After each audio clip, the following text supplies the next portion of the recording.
যাই হোক, আমি বলতে চাইতেছি যে আমরা এই দুনিয়াদারি ছেড়ে চলে যেতে হয়। আমাদের টাকা পয়সা, ধন সম্পদ এ নিয়ে আমরা অনেক চিন্তা ভাবনা করি। আসলে কি, আজরাইল যখন যাকে ধরে, আজরাইল কিন্তু ঘুষ খায় না। আজরাইল কিন্তু কি কাফনের কাপড়ে কিন্তু পকেট থাকে না। আমরা যারা এই চিন্তাটুকু না আনি, আমরা এত অগাধ সম্পত্তি, আপনার কোটিপতি যে আজকের প্রধানমন্ত্রী, রাষ্ট্রপতি, এরা যে যে কয় হাত মাটি জায়গা পাবে, আমাকে ওই কয় হাত জায়গায় কিন্তু দেবে, যত গরিবই হোক।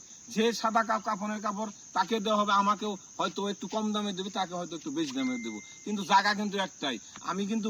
আমি আজকে মারা যাবো, আমি কিন্তু এই ধন সম্পদ কিচ্ছু নিয়ে যেতে পারবো না কবরে, আমার সাথে কিচ্ছু যাবে না, আমি শুধু আমার দেহটাই নিয়ে যেতে পারবো। তাই আমি চাই পরকালে যাবো যে আমি আমার যে সাথে যা যাবো আমি তাই করি, আমরা আমল করি, নামাজ পড়ি, হ্যাঁ, আমার পরকালে চিন্তা করি, তাহলে আমাদের জীবন সার্থক হবে। আসসালামু আলাইকুম।